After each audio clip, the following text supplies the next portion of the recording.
astele.tv.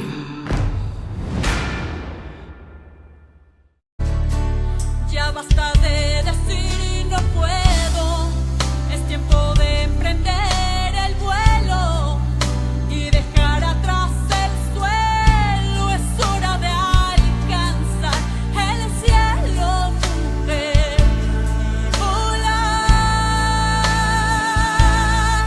Tú lo podrás lograr, no te traiciones, sigue tus convicciones.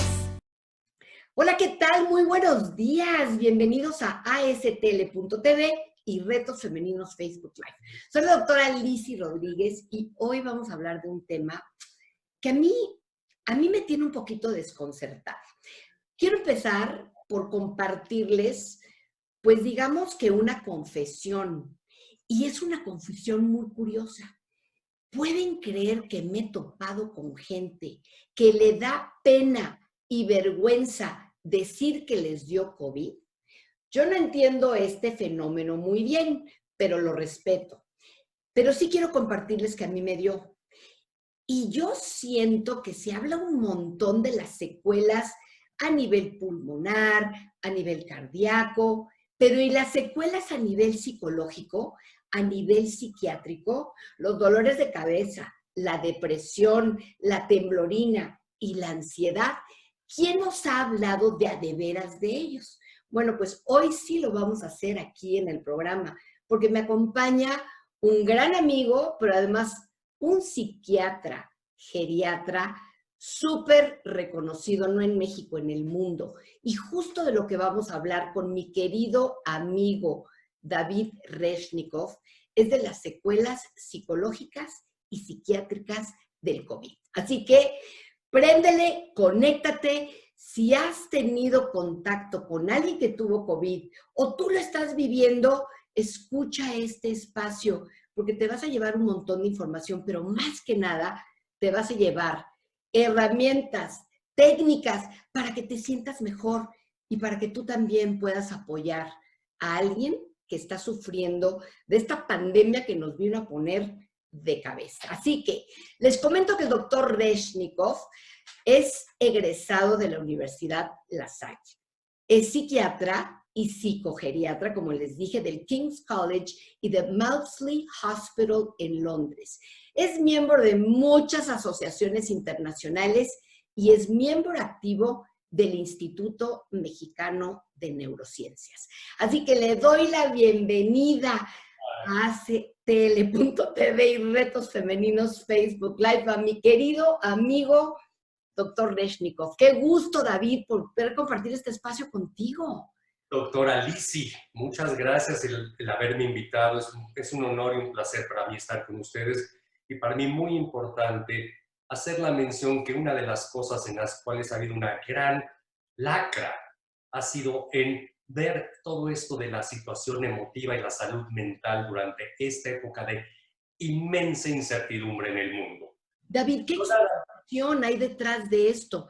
¿Por qué está inundado en los medios de comunicación, YouTube, lo que pongas, de todas las complicaciones y secuelas a nivel del corazón y del pulmón, pero nadie te dice las secuelas que hay a nivel psiquiátrico y psicológico? Y las hay, te lo digo porque yo las he tenido, mi querido David, y por eso quise hacer este programa. No solamente por mí, sino por toda la gente que lo está viviendo. Y hay mucha gente que lo está viviendo y tristemente lo está mal viviendo. Así es, así es. Fíjate que a mí me dio el COVID en Miami y cuando yo regresé a México, al día siguiente arrancaba mi vida normal, que siempre está muy acelerada porque estoy haciendo muchas cosas. Entonces yo pensaba que iba a poder funcionar perfecto como siempre. ¿Qué crees, David? Que ni mi cuerpo ni mi psique me respondieron al nivel de actividad que yo siempre estaba acostumbrada a tener. Y lo que mencionas es una de las manifestaciones más comunes y complicadas del síndrome post-COVID o después de una enfermedad de COVID, ya sea que haya sido ligera, ¿sí? No, inclusive que no hubiera requerido ni de oxígeno ni de hospitalización. Mucha gente se queja de esto. Mi cuerpo no me hace caso. Mi mente no me hace caso. tengo dolores musculares, no me puedo mover como antes. Y por más que la gente investiga o dicen, ¿qué es esto? Se parece a tantas cosas, pero no encontramos, ¿sí? Y a final de cuentas, lo que se ve muy afectada es la sensación de, tenía yo poco control y ahora tengo menos. Así Y la gente valora muchísimo esa sensación de tener control. Y si quiero hacer algo después de haber estado enfermo, digo, no puedo. Pero cuando es una fractura de brazo, digo, hay rehabilitación. En esto necesitamos hablarlo, ¿sí? Sí. La rehabilitación emotiva es importante y no necesariamente tiene que ser a fuerzas con el especialista, puede ser solamente hablar lo que me pasa con mis amistades, con mis amigos, con mi médico general, porque a final de cuentas, si todos fuéramos honestos, no habría un número suficiente de profesionales de la salud para tratar todo esto. Y esto ya lo está estudiando, pero firmemente el King's College of London, diciendo, no tenemos suficientes recursos humanos técnicos de especialistas para tratar todas las consecuencias de esta pandemia. Tenemos que enseñar a través de medios como el tuyo a que la gente se pueda autoayudar. Habrá gente que podrá ir al doctor. Habrá gente que dirá, no tengo miedo y lo haré a través de conferencias por Zoom o como sea. Pero a final de cuentas, este es un periodo de mucha incertidumbre en el mundo y la gente está aterrada. Y fíjate, David, pacientes, coaches y amistades me han compartido a mí desde profundos estados depresivos después de tener COVID, hasta una temblorina en el cuerpo, hasta yo que tengo un dolor de cabeza, que todos los días acabo tomando Tylenol y no sé cómo me lo voy a quitar, hasta una sensación como de, híjole, es que yo creo que mucha gente ha vivido el COVID, David. Así es. Y están como en shock postraumático. Y probablemente yo me podría incluir un poco en esto, ¿sabes? Me ganaste el punto central. Esto es muy parecido a lo que se llama el síndrome del estrés postraumático. Claro que las diferencias son miles en las causas, ¿sí? El pobre militar que tuvo que estar en una guerra y fue bombardeado y regresa a su país hecho un fiambre y con 1000 pérdidas y miedos, y regresa y se tiene que enfrentar a una vida normal, ¿sí? Y dice, no puedo. Sí. Y no puedo, ¿sí? Pero ahí entendemos que el trauma está ahí.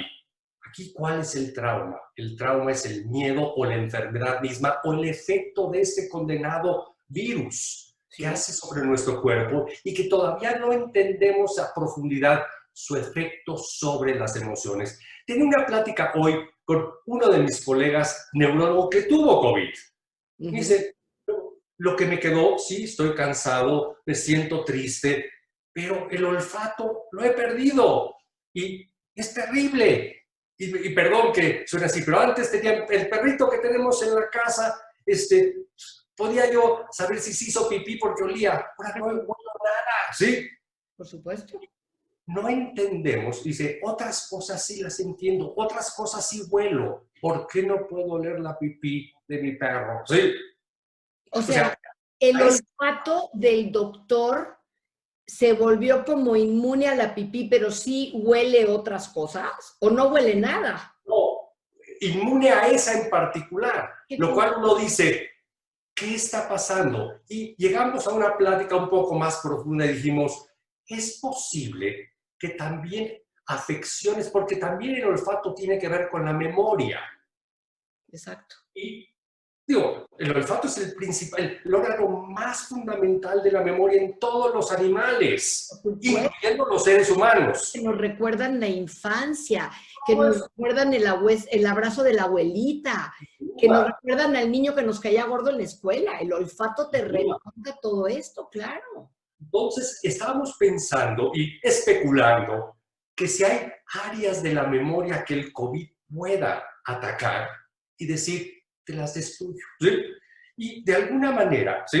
Digo, no llegamos a una conclusión seria porque necesitaríamos investigar 1000 pacientes más, pero queda la duda de decir, puede haber lesiones selectivas a ciertas cosas en mi psique que eventualmente pueden curarse, esperemos que sí, o y muchas de las memorias pueden fallar. De hecho, durante el proceso COVID, mucha gente se queja de faltas de atención, de concentración y de memoria muy graves. Mira, mucha gente no quiere platicar de estas cosas, pero yo me pongo a la disposición de mi público con todo mi amor, porque de verdad, creo que ya deberían de empezar a formarse grupos de autoayuda para sobrevivientes de COVID. Porque yo O para familiares de pacientes con COVID que han fallecido o que quedaron mal, claro. O, como en mi caso, a mí me contagiaron y yo contagié a toda mi familia. Pero entonces imagínate la combinación y la comparación del COVID como en una guerra.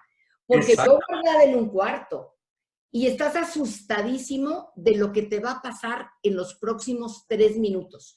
Porque ahorita yo me siento así, en 3 minutos me siento fatal. Y a los 3 minutos vuelvo a tomarme la oxigenación porque no sé si me voy a quedar sin respirar. Entonces, el estado de estrés que te ocasiona la incertidumbre y falta de control de todo, el miedo al contagiar a los demás, el miedo que se te muera un ser querido, está cañón. De verdad hay que organizar grupos de ayuda. Porque están tirando a la basura todo esto que pasa y pasa, David. ¿Cuánta gente que ya conocemos que resulta ser positivo y afortunadamente no tienen una enfermedad grave, pero tienen conocimiento porque lo han leído, decir, el día 7 al 8 es el día en que me puedo poner peor?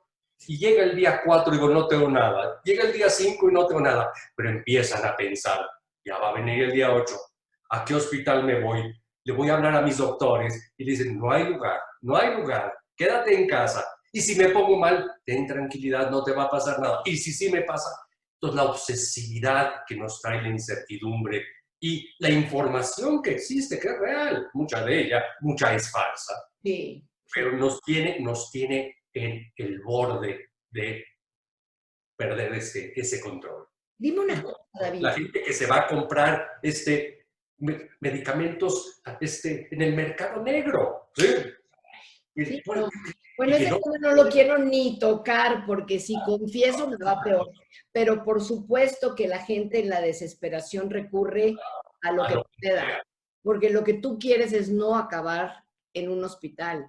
No quieres que te intuben o te intuben mal. No quieres morirte, resulta de las complicaciones de la mala atención del COVID que de la atención del COVID. Entonces, los miedos son muchos, pero dime una cosa, David, ¿por qué los pocos o muchos estudios, yo pienso que pocos para el tamaño del problema, que hay sobre los efectos psicológicos y psiquiátricos del COVID, dicen que a las mujeres les afecta más las secuelas psicológicas psiquiátricas que los hombres? ¿Hay una explicación a esto? La hay y siempre ha existido algo similar. En términos prácticos, la enfermedad emotiva en general es mucho más frecuente o se expresa con más facilidad en la mujer. O sea, la mujer es más dada a expresar sus sentimientos, el hombre se los guarda. Tal vez las estadísticas son 50 y 50 parejos, ¿sí? Pero el hombre emotivamente no sabe describir lo que siente. Se lo traga. Se lo traga. O, como yo diría, y tal vez estoy equivocado, el hombre es un inepto emocional. El hombre tiene una sensibilidad mucho mayor que la mujer. Sí. Y eso es mucho más frágil. Y dice, yo no puedo lidiar con el dolor emotivo. Mejor me salgo de la caverna a cazar para que la familia coma. Pero yo no puedo ver a mis hijos muertos de hambre. O, lo hemos visto todos, un señor que le dice a su señora, por favor, no llores. ¿Sí? No puedo. No puedo con tu ya. Es que de verdad no pueden. No pueden. Y entonces, por eso los hombres no podemos ser mamás. Digo, hay excepciones, obviamente. Pero el punto que tú tocaste es, ¿por qué se manifiesta más en mujeres? Puede tener esa explicación. Porque las mujeres expresan más sus sentimientos. Los hombres los esconden. Ahora, de todas maneras sí puede haber una explicación fisiológica en la cual la mujer pueda ser un poquito más vulnerable. Y tiene que ver con nuestro desarrollo desde siempre como humanos. Y un poquito es la relación de los estrógenos y las hormonas más profundas cerebrales, ¿sí? Y los estrógenos en particular con las emociones. En el reino animal es bien conocido. Cuando los estrógenos están arriba, las hembras, ¿sí? Cambian de conducta y se vuelven También muy... cuando la luna está llena, ¿eh? ¿Sí? Y las mujeres que desgraciadamente tienen esos momentos del síndrome perimenstrual, que les entra el chamuco, ¿sí? Pero es fisiológico, entonces hay una cierta vulnerabilidad, no en todas, y se puede sobrellevar y se puede llevar muy bien, pero la explicación más profunda todavía falta mucho. Ahora que queremos de hablar de igualdad, ¿sí? Y que debe existir esa igualdad, sabemos que... Yo sigo pensando que somos diferentes, ¿eh, David? Y somos diferentes y reaccionamos diferente. De hecho, la mortalidad en COVID aparentemente es un poco mayor en hombres. Uh-huh. ¿Sí? Sí, pero las secuelas psicológicas y psiquiátricas son mayores en mujeres. Pero yo sé lo que dices tú. Imagínate si a los niños se les educa desde chiquitos. No llores porque no eres vieja. Y Claro. con una connotación peyorativa. No, mejor no lloro porque capaz si me acabo convirtiendo en vieja, ¿no? Entonces, peor. Ahora, dime una cosa, David. Desde tu perspectiva, por ejemplo, voy a compartirte el caso de un coachí mío. Con gusto. Ha caído en una depresión terrible. Pero ¿qué crees, David? Que antes del COVID ya estaba en depresión. Entonces, mi pregunta va orientada a que si las secuelas psicológicas o psiquiátricas del COVID van proporcionalmente con cómo estaba tu bronca emocional antes del COVID. Es muy importante. Yo te diría que efectivamente una enfermedad emocional o una falla en tu forma general de ser, no todos somos perfectos, pero nuestra personalidad, nuestra forma de ser, y si hay una enfermedad psiquiátrica formal, hace que los efectos de una enfermedad tan seria y tan incierta como esta, al salir de ella la gente tenga brotes mucho más importantes. Pero también existen casos contrarios, casos en los cuales la gente ha tenido problemas de personalidad, problemas de depresiones crónicas, miedos, inseguridad personal, y tienen esto, y al salir de esto dicen, híjole, tengo una nueva oportunidad. ¡Sobreviví! Sobreviví, voy a ser mejor. Y salen de esto siendo unos campeones. Entonces, también de lo malo hay que aprender lo bueno. Y eso hay que hacer. Y para eso se necesita no es una cuestión de voluntad, es el chip. En ese momento se cambia. La gente dice, ¿sabes qué? No me voy a dejar. Voy a ser mejor. Y te digo algo, me encanta lo que estás diciendo. Y hagamos un énfasis en esto. Es un énfasis importante. También lo he sentido, David. Pero, por ejemplo, en mí había una combinación muy particular. Agarré como si me hubiera entrado un segundo motor de decir, ya estoy hasta la madre de quejarme. Porque el COVID también, David, se ha convertido en el basurero municipal de todo. Oye, ¿por qué no le echas ganas por el COVID? ¿Y por qué no? Por el COVID. Y es la excusa perfecta para no estar bien. Y ahí te voy a dejar... De estar vivo y agarrar el toro por los cuernos y agarrar la vida y decir, órale, vamos, ¿no? Pero te digo algo, David. Yo siento que eso pasa, pero después el cuerpo, haz de cuenta como si trajera un motorzazo adentro, pero la carrocería está... Sí.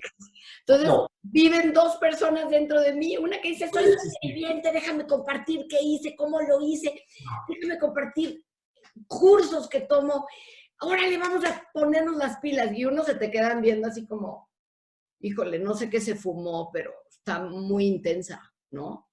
Ahora, como toda exageración hacia un lado o hacia el otro es mala. Claro. Tal vez también el decir, ahora soy un sobreviviente y voy a hacer un fregonazo, ¿sí? Pues tal vez nos va a desgastar aún más y el cuerpo todavía no se ha recuperado totalmente de la infección.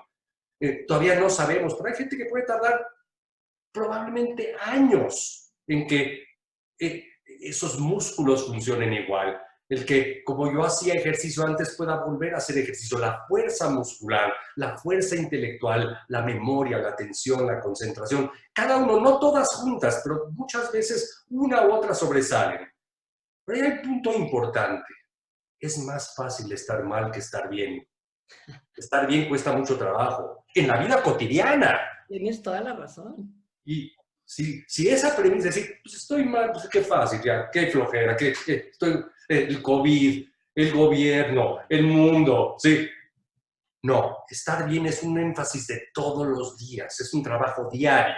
Y hay que hacer muchas cosas. Yo medito diario, yo hago oración diario, yo hago ejercicio aunque no tenga ganas de pararme, porque pienso que son las formas en que yo me puedo ayudar a mí misma a tener un buen día. Pero esa es una decisión que tomamos todas las mañanas, ¿eh? Entonces acabas de decir algo bien importante y que sirve para esto del COVID y para muchas otras cosas. Siempre nos dedicamos a preguntarnos por qué estoy mal y hay que preguntarnos qué es lo que nos hace estar bien. Exactamente. Y yo lo veo en una forma muy sencilla, pero es complicadísima si nos metemos a fondo. Necesitamos 3 cosas. Ok, venga. Productividad, control y salud.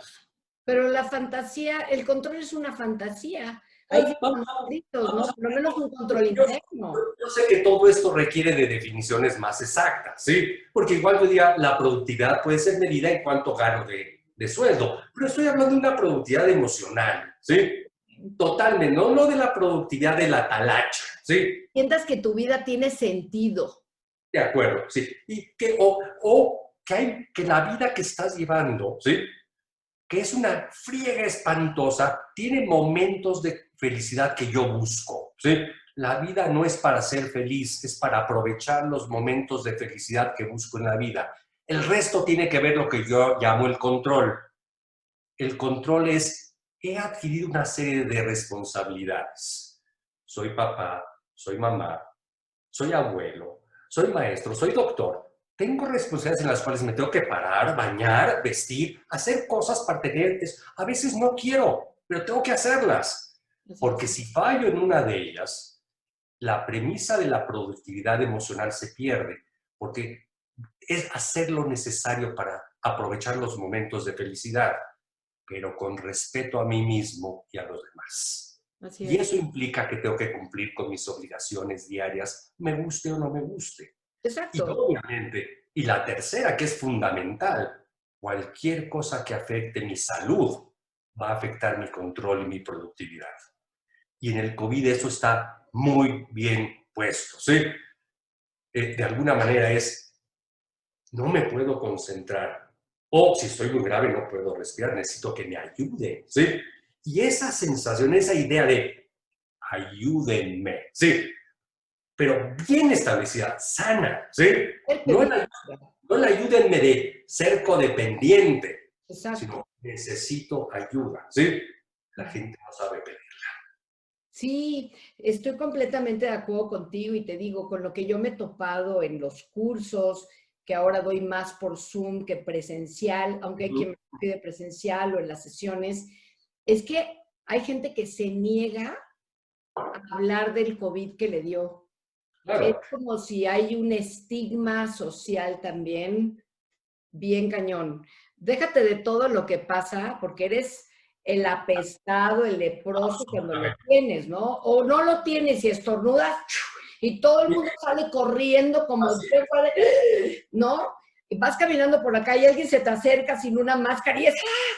O sea, de verdad estamos teniendo unas reacciones que yo respeto a cada quien, porque eso es bien importante. Cada quien maneja diferente. Hay que cuidarnos. Yo te comparto una experiencia. Yo vivo en un edificio y la del 8, ¿sí? Si yo voy en el elevador y se abre, viene vestida como astronauta, con 1000 capas, 1000 cosas. Y lo primero que dice es, con usted no me meto, con usted no me meto, con usted no me meto. Me decía al siguiente elevador. Digo, entiendo que la gente se cuide, pero llegamos a niveles en los cuales la gente pierde el control. El control exagerado es una falta de control. Por supuesto. Y ¿Sí? simplemente el control es una fantasía de control. Así es, Todos totalmente. podríamos controlar muchas cosas externas que nos pasan. Para empezar, probablemente el COVID no estaría en el mundo, ¿no? Pero Puede ser. no podemos controlar esas cosas, sí podemos hacer cosas para controlar la parte interna. Y ya Así es. platicamos del problema, pero dice que los líderes fregones como tú y como todas las personas que nos acompañan en el programa, le dedican mucho más tiempo a la solución que a seguir indagando en el problema. ¿Tú qué le Eso es cierto. recomiendas como profesional de la salud mental a las personas que han tenido COVID o que han tenido una familiar con COVID que se está quejando de secuelas psicológicas o psiquiátricas? Yo lo vería de esta manera. Uno, si depende de la historia que existe en esa familia o de esa relación, pero en general es busquen ayuda, ¿sí? Ya sea, yo creo que la ayuda siempre es importante. ¿Qué tanto también de esos síntomas postraumáticos son verdaderamente efectos del COVID y qué tanto es el miedo o la secuencia o decir, ahora tengo que vivir, ¿sí? Entonces, todos podemos diagnosticarnos como tengo depresión, pero es la depresión coloquial. Hay la depresión clínica y eso lo debe de hacer un profesional. Y a veces puede ser que un poco de tratamiento psicoterapéutico o psicofarmacológico o ambas dos puede ayudar a que esta persona salga. Hay nuevos estudios bien interesantes de medicamentos que pueden ser útiles para prevenir los síntomas post-COVID, Wow. pero apenas están en pañales, ¿sí? Porque la experiencia es como las vacunas, las tuvieron que sacar a vapor, ¿sí? Cuando una vacuna se puede tardar 5 años en que sea fina y buena. El tiempo apremia en esto. Sí, estamos haciendo y somos la primera generación que podemos hablar de qué, cómo y cuándo. Porque Claro. ¿en qué libro te vas a ir a poner a buscar, híjole, cómo reaccionar frente a COVID? Pero me encanta tu primer David tip, porque levanta la mano y pide ayuda. Eso es muy Si estás sintiendo bien, si estás teniendo ataques de pánico, si no estás pudiendo dormir, porque esa es una de las afectaciones más comunes, David. Hay gente que se queda con trastornos del sueño muy importantes, La gente tiene miedo al estigma psicológico también. Decir, ok, ya tuve COVID, ahora van a decir que estoy loco. O me van a querer correr de mi trabajo porque no funciona igual de bien, ¿no? Claro, el miedo y sin duda, pues a veces decir ir al psiquiatra o ir al terapeuta es como si estuviera loco y no es cierto, es ser realmente asertivo con uno mismo, decir, tengo una bronca, tengo un problema, necesito ayuda, ¿sí? Y a veces la gente alrededor nuestro no tiene la capacidad de ayudarnos en esa forma. Estamos hablando de educación y de tratamiento, porque también necesitamos un grado enorme de educación. Completamente. Y de empatía, ¿no, David? Porque si tú tienes un familiar que tuvo COVID y te está diciendo que no se está sintiendo bien, yo te sugeriría que para empezar no te lo baboses. O sea, no le digas, ay, ya, que estás llamando. ¡Échale ganas! Exacto. O sea, quieres decir, ¿are you calling attention? O sea, ¿quieres más atención todavía de la que ya tuviste? No, yo creo que eso se llama agresión. Si te está diciendo que se siente mal, llévalo con un profesional de la salud, pide una cita con el doctor Reshnikov, búscame a mí de estos programas, pero no niegues que sí pueden haber para empezar. Entonces, la gente no está llamando la atención. La negación del problema, ya sea por uno mismo o por la familia, puede llevar luego a consecuencias mucho más graves. Porque no has hablado de algo muy importante, y es ¿qué ha pasado con los índices de autodaño y suicidio a través de la pandemia? ¿Sí? Bueno, ¿de cuánta Han aumentado de una forma brutal, aún en sobrevivientes. A ver, platica un poquito más de esto, David, por favor. La gente que ya tiene una vulnerabilidad y tiene esa depresión que puede llevarlos al suicidio, con toda esta encerramiento, con esta situación, la tensión, el mundo que nos ha enseñado que todo tiene que ser inmediato, cuando no es así, ¿sí? ¿Te acuerdas cuando antes, bueno, yo soy más un poquito más grande que Pero tú. no mucho, David. No mucho. Bastante, pero, caray, yo salía y tal vez no tenía ni forma de hablar a mi casa, pero hoy mando un WhatsApp y si no me contestan me pongo nervioso. Entonces, la inmediatez hace que la gente esté muy tensa. Y si hay una vulnerabilidad, la gente ya tiene tendencias de autodaño, suicidio, están cayendo como moscas. Es decir, yo tengo miedo, este mundo no me gusta, no encuentro una razón para vivir y ¡pum! Y cada vez más jóvenes. Y la gente que sale y tiene síntomas depresivos post-COVID y sensaciones físicas que dicen, ya no puedo, ya no valgo. Y si hay una tendencia ya previa, también están diciendo, sobreviví pero no sirvo para nada, entonces mejor me muero. Entonces, En eso, otras palabras, ojo. O sea, ojo, ojo con las amistades y familiares que estén deprimidas y yo que creo además hayan tenido COVID, porque probablemente sean más susceptibles a tomar decisiones impulsivas para acabar con el dolor, porque además que a veces o se te va la claridad mental, ¿eh? empiezan a beber más, ¿sí?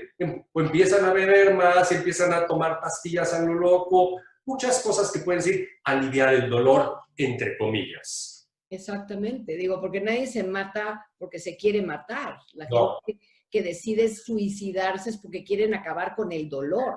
Si pudieran permanecer vivos sin dolor, no se matarían. pero esa es Entonces, pero esa es la fantasía de mucha gente, claro, ¿sí? quieren acabar con el dolor y bueno, ya trataron todo y lo único que les falta pues es acabar con su cuerpo para que se vaya ese dolor porque ya no lo aguantan. Entonces, si tenemos amistades o familiares que están deprimidos y te lo están diciendo, no eches en saco roto. O Sí, sea, hay que es tomar un espacio para crear bastante. conciencia juntos y buscar ayuda. Trastornos del sueño, mi querido David. ¿Cómo se puede ayudar a alguien que está post-COVID y está teniendo problemas para dormir? Bueno, vamos a verlo de dos maneras. ¿Es un verdadero trastorno del sueño o hay un factor eh, extra que está haciendo que no duerma? Porque si es un problema esencial del sueño, hay que tratarlo como un insomnio verdadero. Si es un problema de ansiedad que llevo durante el día, hay que tratar la ansiedad que lleva durante el día, estructurar la vida de otra manera, que empiecen a hacer una vida y tener una higiene del sueño. Entonces, también los problemas de insomnio hay que verlos así, profesionalmente. Pero nunca falta que, pues, la vecina dijo que tomaras un poquito de Tafil, ¿sí? O sea, ¿qué Y sí tienes a tu sucede? amigo psiquiatra que te lo receta. O, ¿sabes qué? Yo le pido a mi cuate de la farmacia que no los venda. Pero, digo, al final de cuentas, dormir es muy importante y es muy importante para la sanación. Pero es más importante hacer un diagnóstico fino de por qué el insomnio está presente. En vez de Sí, estar tomando chochos ajenos. pero sí existe un síndrome post-COVID en el cual se afecta el sueño. Que la razón no es necesariamente angustia o una depresión enmascarada, simplemente es insomnio puro. Y dime una cosa, esto que se habla de esta inflamación a nivel de las neuronas y esta afectación del COVID desde aquí, pues sí tendría lógica, ¿no? O sea, si no se va para abajo, se va para arriba. Esta inflamación podría ser la razón de los dolores de cabeza, del insomnio. Sin duda. Mira, hay que recordar que el virus generalmente entra o sea, cuando entra al cuerpo entra muy cercano al cerebro. ¿Sí? El órgano más sensible para que entre a nuestro cerebro es a través de la nariz. Y ahí está una cosa que se llama el bulbo olfatorio, que es lo más central que tenemos. Y ahí muy cerca están los controles de las emociones, de la memoria, los centros de control de temperatura, o sea, el cerebro central y el ritmo circadiano de sueño y vigilia. Entonces, no me extrañaría que, como decimos, no sé si llamarlo inflamación, afectación, pero el virus tiene algún efecto sobre las neuronas cerebrales, de alguna manera que todavía no conocemos a fondo, y que puede causar un chorro de cosas. Claro que el paciente ya muy enfermo en el hospital, hay otros factores que afectan el cerebro concomitantemente, ¿no? La falta de oxigenación y el requerimiento de oxígeno, el tener la presión baja, y por eso los intuban para poder mantener ese cerebro funcional. Claro. Pero la pregunta es, ¿tenemos la forma de saber qué pasa con ese cerebro? ¿Lo tengo que abrir y sacar una biopsia para ver qué pasa? ¡No puedo! Sí, bueno, los estudios que han hecho con biopsias de pacientes que han muerto por COVID dan un poco de luz con respecto A a esas eso. alteraciones que parecen estar guardadas en el closet porque... Pero apenas estamos abriendo la cajita de Pandora. Y Pero bueno, yo... qué bueno que estamos hablando de esto, para que todas las personas que nos acompañan, que han tenido COVID, se han sentido mal y hasta pena y vergüenza les da decir que se sienten No, mal, pues ya están hay que escuchando hablar. por Hay ese proceso. ¿Y será, doctor, que un David tip, Lizzy tip combinado podría ser, oye, hay que ser un poquito más benévolos y menos hijos de rintintín con nosotros mismos? Eso es Hay fundamental. que ser amorosos. O sea, de alguna manera es lo que podemos aprender de lo malo y decir, esto me va a hacer una persona mejor. Y empieza conmigo mismo, ¿sí? El amor a mí mismo, el quererme a mí mismo, el cuidarme a mí mismo. Es decir, eso es bien importante. Y saber decir no. Ese es fundamental. Dijiste algo que yo siempre digo en consulta. Aprender a decir no es fundamental. No hay que prostituirnos en la vida. Así es. Porque el decir sí, porque no, aunque no quiera, nos está hablando de una inseguridad personal terrible. Además, quien no te quiera porque dices no, digo, también hay que pensar cómo decimos los nos, pero Claro, muchas veces por no decir no decimos sí y las consecuencias son peores y se complica la cosa. Entonces, absolutamente. es importante decir sí cuando queremos decir sí y decir no amorosamente y poner límites. Amorosamente y con respeto. Así es. Siempre. Así es. Pero la gente a veces, la gente no sabe, no acepta a veces los nos. Así es, así es. De repente a la gente no le gustan los no. Yo creo que a nadie les gustan los nos. Pero cuando los nos vienen con un fundamento, y si Claro. no vienen con un fundamento, pues tenemos que aprender, nos guste o no, a Así es. respetar que no todo el mundo puede pensar y actuar igual que nosotros. En el síndrome post-COVID, los nos pueden ser diferentes. El no puedo, me siento, no me funciona la cabeza, me duele. O sea, el no puede ser que tengan una secuela biológica que requiere tiempo, esfuerzo y eventualmente tal vez algún tipo de tratamiento para que digan sí. Oye, David, tengo una pregunta. Estuve leyendo acerca de estos secuelas psicológicas y psiquiátricas. ¿Por qué 20% de los post-COVID llegan a tener o desarrollar un trastorno obsesivo compulsivo? ¿Será precisamente por el tema de la falta de control que sientes cuando estás viviendo la enfermedad, que después quieres controlar o la fantasía de controlar todo? Yo creo que le diste al clavo, ¿sí? Digo, a final de cuentas, sin duda, la obsesión o el trastorno obsesivo compulsivo es una necesidad interna de tener cierto grado de control, pero es un control que no sirve porque viene un fenómeno de hacer y deshacer. O sea, hago una actividad para tratar de controlar lo que es incontrolable y mi cerebro inmediatamente me dice, no sé yo, un ejemplo burdo, me lavo las manos porque siento que me voy a contaminar. Y a la hora que cierro la manija, digo, ¿quién la tocó antes? Deshago todo lo que hice y digo, me tengo que volver a lavar las manos. Y se vuelve un círculo vicioso en el cual se pierde la productividad. Hay obsesiones que pueden ser muy útiles, ¿sí? Yo no me opero con ningún cirujano que no sea obsesivo, compulsivo en lo que hace. Exactamente. Pero cuando nos quita la productividad de nuestra vida cotidiana, y mucha gente que pasa por cosas terribles, inclusive cuestiones postraumáticas, tienen esta relación con la obsesividad porque les da una sensación falsa de control. Sí, y como bien dices tú, yo he tenido pacientes, ¿no? Que no pueden ni siquiera salir del baño, por ejemplo. Tuve en una ocasión un paciente que tenía que escupir y tenía que caer la baba en un cuadrito en particular del baño. ¿Tú sabes cuántas horas se tardaba en poder salir del baño si es que ese día salía? Y todo era porque era el amuleto para tener un buen día. Entonces... Claro. Yo tuve un paciente maravilloso que tenía un miedo de que le causara daño a los demás si el tanque de gas de su casa explotaba. Entonces lo iba a checar cada rato. Pero se fue de vacaciones a Acapulco y estaba caminando en la playa con su esposa y le dijo, ahorita vengo.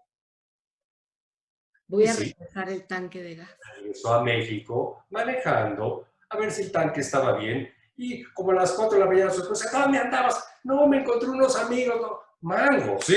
Es de más de que no fue el tanque ahí, ¿eh? No, pero es lo absurdo de la verdadera obsesividad. Que la Sí, gente pero se no da vemos cuenta de eso, lo ridículo, lo raro, porque yo creo que se da estos cuenta de lo raro. rituales, sí, estos rituales te mantienen tan ocupado que finalmente no acabas tocando la ansiedad subyacente o el problema subyacente, porque estás tan ocupado con tanto ritual y Pues, tanto pensamiento sobre lo mismo que no te das chance realmente a tocar lo que está pasando en el fondo, ¿no? pues, controlo lo externo porque no puedo controlar lo interno. Así es. Así es, claro. Y Así. claro, en situaciones de incertidumbre como es toda esta pandemia, la tendencia a decir, como no puedo controlar lo que está pasando, puede promover que ese control interno se convierta en algo externo y me vuelva más obsesivo. Exactamente. Entonces, Ahora, bueno, pues yo lo que pienso con respecto a esta increíble plática que nos ha regalado David, ay, gracias. hay que buscar ayuda, Eso sin duda. darle al síndrome del macho man, el yo puedo, el no siento nada, No pasó nada. cómo voy a expresar lo que siento, cómo voy a confesar que estoy ansioso, deprimido. Sacúdete tu traje de Superman y de Batman y conecta con tu vulnerabilidad, porque solamente desde ahí puedes buscar ayuda profesional, como por ejemplo con David Reshnikov. Fundamental, sin duda. Decir, ahora sí, déjame cuidar mi parte interna, entender que cada quien vive esto diferente y que no vas a encontrar en un libro la receta, pero que si te tratas con amor y eres benévolo contigo, tienes muchísimas más probabilidades de no sobrevivir, sino vivir después del COVID. Sin duda alguna. Y eso empieza, y hay que verlo con los niños actualmente y enseñarnos y educarnos a ese amor personal para que cuando venga otro periodo de incertidumbre tan grande como esto, puedan lidiar con esto mejor. Qué importante lo que acabas de decir, porque finalmente los niños Uh-huh. absorben completamente nuestra energía y nuestras preocupaciones. Hay muchos niños y adolescentes, porque los niños y adolescentes, tú como psiquiatra nos los puedes explicar muchísimo mejor, pero expresan su tristeza, su depresión y su ansiedad, a veces actuando, lo que se llama acting out. No lo hablan, pero se empiezan a portar fatal. Se hacen pipí en la cama cuando ya no se hacían pipí. Gritan incontroladamente porque voló una mosca cuando dices, ay, oye, pero si no está aborrecente todavía, ¿qué le está pasando? Claro. Es que si tú estás notando esta sintomatología en tus hijos, yo probablemente invitaría a los papás que nos acompañan el día de hoy a estar bien claros de que lo que ellos sientan y lo que proyecten va a influir directamente en cómo los hijos manejen esta crisis. Absoluta. O sea, somos agentes educativos y lo que nosotros manifestemos lo van a absorber nuestros hijos y nuestros nietos. A la gente mayor, yo como psiquiatra geriátrico, a veces me llega un viejito y me dice, ya no tiene sentido mi vida, ya para qué vivo. Y lo que les digo es tienes el momento más importante en tu vida, es educar a los que vienen abajo, que se puede llegar al final con dignidad. Qué bonito lo que acabas de decir. Y mira que las personas de la tercera edad, si esto es una enfermedad tan solitaria, así es. Qué difícil y fregado para las personas que ya no pueden ver a sus nietos que les dan vida, que no pueden ver de cerca a sus hijos por miedo al contagio y que están solitos y tienen que lidiar con la loquita de la casa 24/7, ¿no? Y cada quien tan preocupado. Me muero porque ya me toca, no por el COVID. ¿Quién va a estar aquí? Sí. Exactamente. Pues si tienes niños en casa y los estás notando extraños, pide ayuda.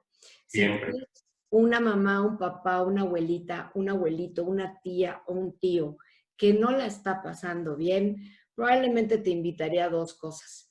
a que estires tu manita, porque a veces dejamos de sumergirnos en nuestro propio problema cuando nos damos cuenta que el otro la está pasando un poquito peor. Y dos, porque no, ahí están los datos que aparecen en pantalla del doctor David Reshnikov. Levanten la mano y busquen ayuda, porque yo creo que ese es el nivel de conciencia más alto que podemos tener con respecto a esta enfermedad en este momento, mi querido David. Así es, Lizzy. Y gracias por la invitación. De veras, es un foro en el cual pues, debe haber, como estos, muchos más, porque tenemos que hablar de esto. Así es. Te agradezco muchísimo, no solamente que seas un fregonazo, Gracias. porque eres un fregonazo y eres un hombre con una experiencia enorme y te estás preparando y actualizando y das tratamientos que ayudan a muchísima gente a salir de situaciones que pensaban que no podían salir de ellas y lo que necesitaban era tocar una puerta de un profesional súper certificado, súper conocedor, súper actualizado, que siempre es un placer platicar contigo, mi querido David. Te quiero mucho, cuídate mucho.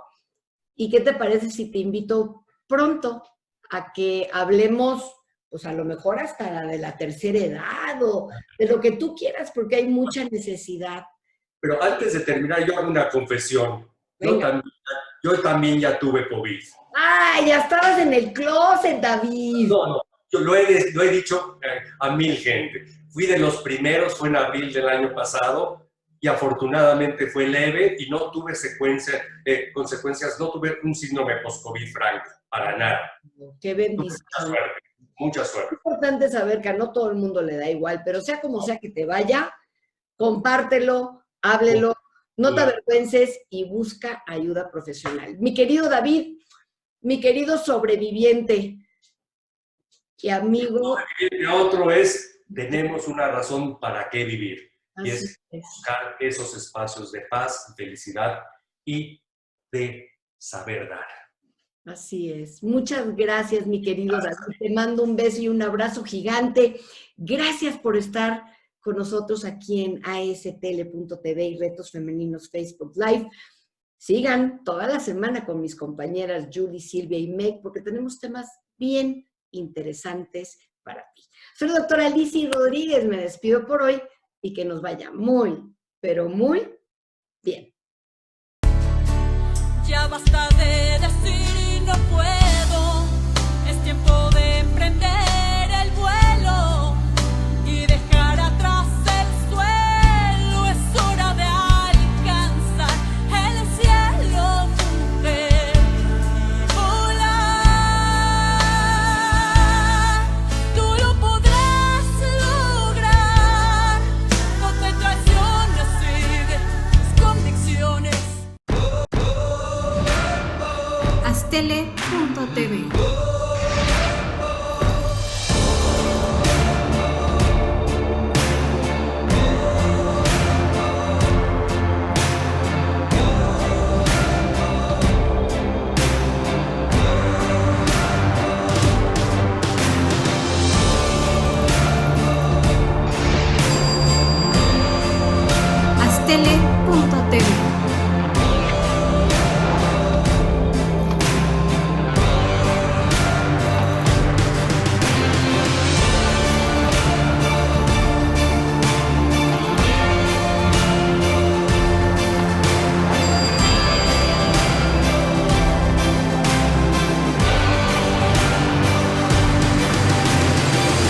ASTL.tv.